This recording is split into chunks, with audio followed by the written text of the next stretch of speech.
여러분 안녕하십니까. 3월 29일 화요일 뉴스투데이 경남 시작합니다. 먼저 오늘의 주요 뉴스입니다. 진주 혁신도시 인근 농촌마을에 대규모 아파트 건립이 추진되자 주민들이 철회를 요구하고 나섰습니다. 경상남도가 대통령직 인수위원회 국정과제에 경남 현안을 반영하기 위해 총력전을 펼치고 있습니다. 에디슨 모터스가 자녀 인수 대금 2,700여억 원을 납부하지 못하면서 쌍용 자동차 인수가 무산됐습니다. 영남 최초의 만세운동을 이끈 밀양 출신 독립운동가 석정 윤세주 지사의 일대기가 뮤지컬로 제작됐습니다. 진주 혁신도시 바로 옆 농촌마을에 1,000세대가 넘는 대규모 아파트를 짓겠다는 제안서가 최근 진주시에 제출됐습니다. 하지만 농업이 주업인 주민들의 상당수가 개발계획 철회를 요구해 시작부터 논란이 일고 있습니다. 이준석 기자입니다. 고층 아파트가 즐비한 혁신도시 바로 옆 진주시 금산면 속살입니다. 농업이 주업인 이 마을에 아파트를 짓겠다는 제안서가 진주시에 제출된 건 지난 10일. 아파트 규모는 81,400여 제곱미터 면적의 29층짜리 11동, 1,068세대입니다. 진주 속사지구 개발 주식회사의 사업 개요서를 보면 사유지 면적 70.4%의 소유자 동의를 받았다고 나옵니다. 토지 면적의 3분의 2 동의를 받도록 한 도시개발구역 지정 제한의 법적 요건을 갖췄다는 설명입니다. 하지만 주민들의 반대가 거셉니다. 100m 높이의 아파트가 마을 앞에 들었으면 피해는 불을 보듯 뻔하다며 반대 주민들은 대책위를 구성하고 진주시에 탄원서를 제출했습니다. 마을 앞에 29층이 들어서 버리면은 과연 이 마을이 과연 괜찮겠느냐. 이 농민들 죽이는 게다. 이 배가 한 50가구 정도 되는 걸 죽이는 거지. 이런 뭐 속사개발 주식이 돼가지. 누가 주도하는지도 잘 모르시네요. 정확히는 모르겠어요. 아파트 제한구역에는 민가와 공공교육사령부 땅도 포함되어 있습니다. 여기가 우리 집인데 요 70평 되는 땅인데 요 어디 가서 이 보상받아 살 것입니까? 진주시는 아파트 건설 제한의 수용 여부를 검토할 계획이며 최종 허가권자는 경상남도라고 밝혔습니다. 40년 전 공공교육사령부, 15년 전 혁신도시, 10년 전에는 종합운동장 건설로 토지 수용이 이루어졌던 속살이. 이번엔 대규모 아파트 개발 계획으로 또다시 논란에 휩싸였습니다. MBC 뉴스 이준석입니다. 대통령직 인수위원회가 5월에 발표하는 국정과제에 경남의 현안을 하나라도 더 반영하기 위해 경상남도가 총력전을 펼치고 있습니다. 도지사 권한대행이 인수위를 찾은 데 이어 도의 3급 간부를 인수위로 파견하는 등 현안 반영에 속도를 내고 있습니다. 신은정 기자입니다. 하병필 경남도지사 권한대행이 대통령직 인수위원회를 공식 방문했습니다. 권영세 인수위 부위원장과 서일준 행정실장을 잇따라 만난 하 권한대행은 당선인의 지역 공약이 국정과제로 채택될 수 있도록 지원해 줄 것과 경남 주요 산업 고도화에 과감한 투자를 당부했습니다. 경상남도가 국정과제로 반영하기 위해 인수위에 이미 건의한 사업은 79가지. 이 가운데 항공우주청의 경남유치와 수소경제 같은 신산업, 주력산업 육성, 광역교통망 구축 등은 도가 더 무게를 두고 있는 분야입니다. 전국 17개 광역자치단체에서 인수위로 한 명씩 보내는 자리에 도가 산업혁신국장을 낙점한 것도 맥락을 같이 하는 것으로 해석됩니다. 특히 인수위엔 윤 당선인의 핵심 측근으로 알려진 청와대 이전 TF팀장인 윤한홍 의원을 비롯해 서일준 의원이 행정실장을, 강기은 의원은 코로나 비상대응특위위원을, 하영재 의원은 지역균형발전특위 위원을 맡고 있어 연결고리 역할이 기대됩니다. 도민들이 걱정하고 있는 그런 해남 문제도 자연스럽게 이게 이야기할 수 있는 기회가 있지 않겠나 하는 생각이 들고 그런 부분이 있으면 적극적으로 제가 반영할 수 있도록 노력을 최선을 다할까 생각을 하고 있습니다. 각 지역 현안들의 성공 여부는 국비 확보에 달려있는 만큼 국정과제에 포함시키려는 물밑 경쟁은 더욱 치열해질 것으로 보입니다. MBC 뉴스 신은정입니다.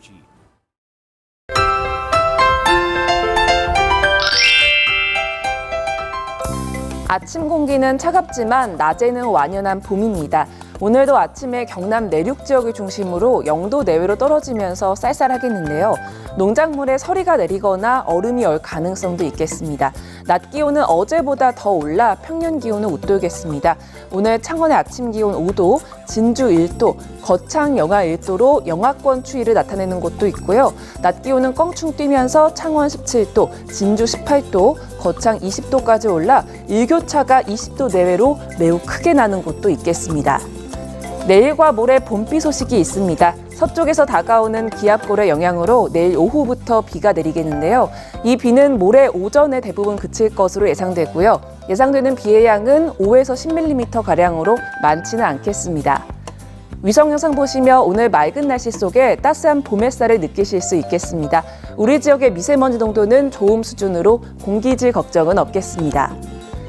오늘 일교차가 매우 크게 나겠습니다. 현재 기온 보시면 함안 0도, 밀양 2도 내외를 보이고요. 낮에는 밀양과 양산 19도, 김해 18도까지 오르겠습니다. 거창의 아침 기온 영하 1도, 산청 1도, 함양 0도에서 시작합니다. 낮에는 합천 19도, 진주 18도, 사천도 19도까지 오르겠습니다. 바다의 물결은 최대 1.5m 안팎으로 비교적 잔잔하게 일겠습니다. 주말에는 대체로 맑은 날씨가 예상되고요. 당분간 일교차 큰 날씨가 이어질 것으로 보입니다. 날씨 정보였습니다. 새우가 고래를 삼킨 것에 비유가 되던 에디슨 모터스의 쌍용 자동차 인수가 무산됐습니다. 잔여 인수 대금 2,700여억 원을 납부하지 못했는데 에디슨 측은 인수 반대 의견을 설득할 시간이 필요했을 뿐 자금을 확보하지 못한 건 아니라고 주장했습니다. 정성호 기자가 보도합니다. 쌍용 자동차와 에디슨 모터스 컨소시엄은 지난 1월 인수 계약을 체결했습니다.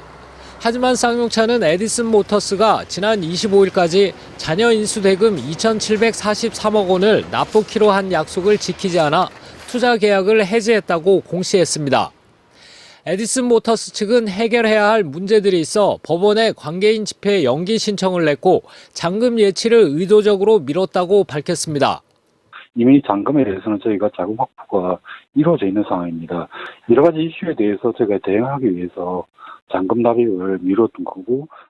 에디슨 모터스 측은 상거래 채권단과 쌍용차 노조의 반대를 설득할 시간이 필요했다고 밝혔습니다. 무엇보다 4월 14일 쌍용차의 상장 폐지에 관한 결정이 난 뒤 관계인 집회를 열어 채권자의 동의를 얻는 게 효율적이라고 판단했습니다. 이미 쌍용차에 지원한 300억 원의 자금에 대해서도 쌍용차 측이 적절치 않은 용도로 일방적인 집행을 해 항의 차원에서 잔금 예치를 미룬 측면도 있다고 주장했습니다. 에디슨 측은 회생법원의 연기 신청 수용 여부에 따라 내부적으로 대응을 준비하고 있다고 밝혔습니다. 계약자 지위 보전을 위한 가처분 신청을 준비를 하고 있고요.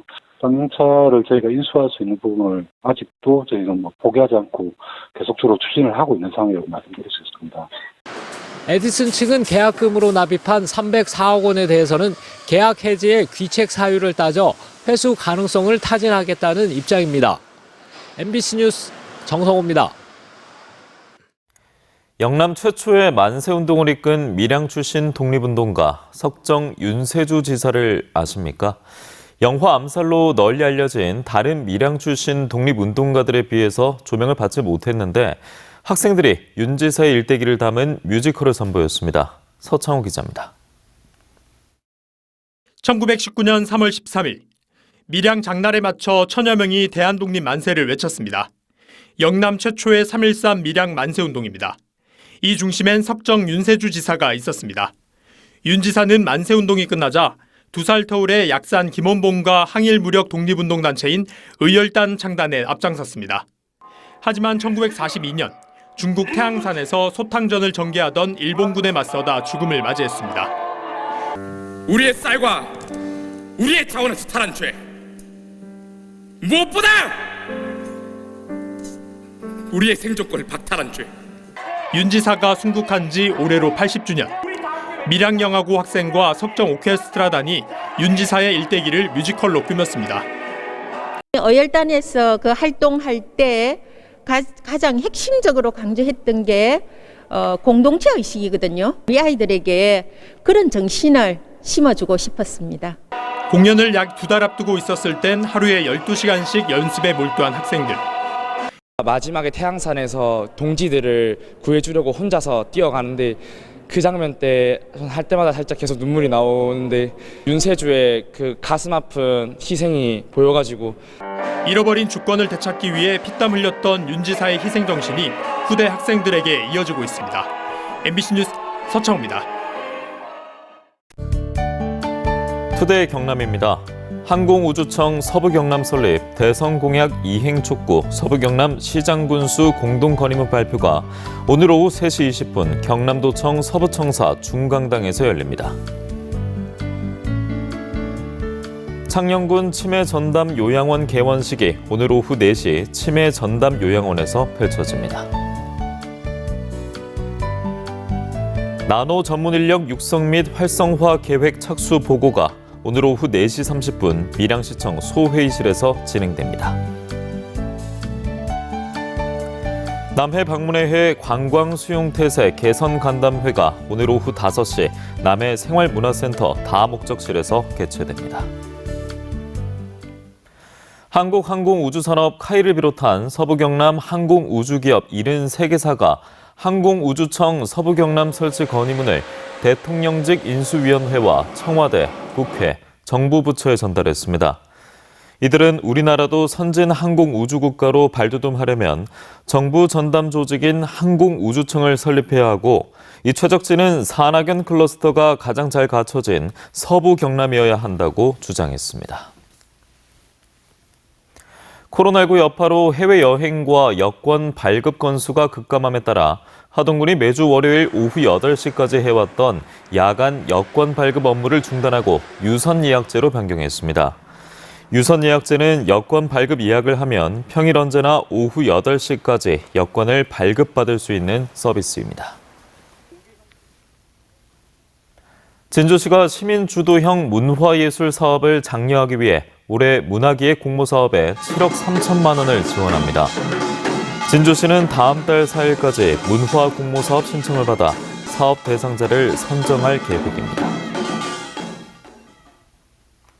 산업부의 이른바 인사 블랙리스트 의혹을 수사 중인 서울 동부지검은 어제 한국남동발전 진주본사를 비롯해 발전자회사 4곳을 압수수색했습니다.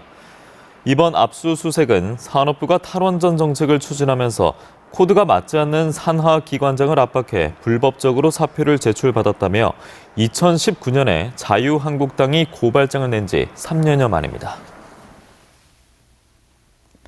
고용노동부 통영지청은 지난 25일 노동자 사망사고가 발생한 대우조선해양 거제조선소 H암벽에 작업 중지 명령을 내렸습니다. 추가로 안전진단 적용 범위와 중대재해처벌법 적용 여부도 검토 중입니다. 대우조선해양 측은 야드 안전 단계를 심각 단계로 격상하고 사고 내용 공유와 안전교육을 강화했습니다. 한국은행 경남본부는 금융통화위원회의 코로나19 피해 기업에 대한 한시적 금융지원 기한 연장 결정에 따라 코로나19 피해 기업 지원 자금의 지원 기한을 오는 9월까지 6개월 연장한다고 밝혔습니다. 지원 규모는 8,100억 원으로 지원 대상은 중소기업과 개인 사업자, 소상공인을 포함해 금융기관이 취급한 만기 1년 이내 운전자금 대출입니다. 현대중공업그룹이 대우조선해양과의 기업결합 불승인 처분에 대한 재판단을 받기 위해 EU 법원에 소송을 제기했습니다. 현대중공업그룹은 이번 소송이 조선시장 지배력을 단순 점유율만으로 평가한 EU 공정위의 결정이 비합리적이라며 대우조선과 합병을 재추진하기 위한 목적은 아니라고 선을 그었습니다. 다만 조선업계와 금융권에서는 현대중공업그룹이 소송에서 이긴다면 대우조선 인수를 위한 명분을 쌓을 수 있다며 간접적인 인수 재추진 의사가 포함된 것이라고 분석했습니다. 김해시가 지속가능발전 국제 네트워크인 세계지방정부협의회 이클레이 회원도시가 됐습니다. 이클레이는 유엔의 환경자문기구이자 국제적인 지방정부 네트워크로 전 세계 지방정부가 지속가능한 발전 정책을 추진하는 것을 지원하며 우리나라 53개 지자체를 비롯해 전 세계 125개 나라 2,500여 지방정부가 가입했습니다. 고성군이 민생과 직결된 제1회 추경 예산안을 군의회가 상정해 통과시켜줄 것을 재요청했습니다. 백두영 군수는 브리핑에서 가족센터 건립 등 선정된 공모사업과 함께 키움 바우처 사업은 군비를 반영해 사업 자체가 무산되지 않도록 하고 유소스텔 동물보호센터 건립 사업이 이번 추경 예산 논의에서 문제가 된다면 민선 8기에 맡기겠다고 의회에 당부했습니다. 양산시가 코로나19 장기화로 어려움을 겪고 있는 시민들이 빨리 일상을 회복할 수 있도록 지난해에 이어 2차 재난지원금을 지급합니다. 지원 대상은 양산시에 주소를 둔 35만 3천여 명으로 양산시는 182억 원의 예산으로 1인당 5만 원씩 신청자의 은행 계좌로 지급할 계획입니다. 창원시가 사회복지시설 종사자 처우 개선을 위해 실태조사에 착수합니다. 창원복지재단이 수행할 이번 조사는 관내 복지시설 226곳을 대상으로 오는 9월까지 종사자 근로환경 실태를 파악하기 위한 설문조사와 전문가 의견 수렴 등이 진행될 예정입니다. 조사 결과는 내년부터 3년 동안 사회복지사 처우 개선을 위한 정책 수립에 반영됩니다.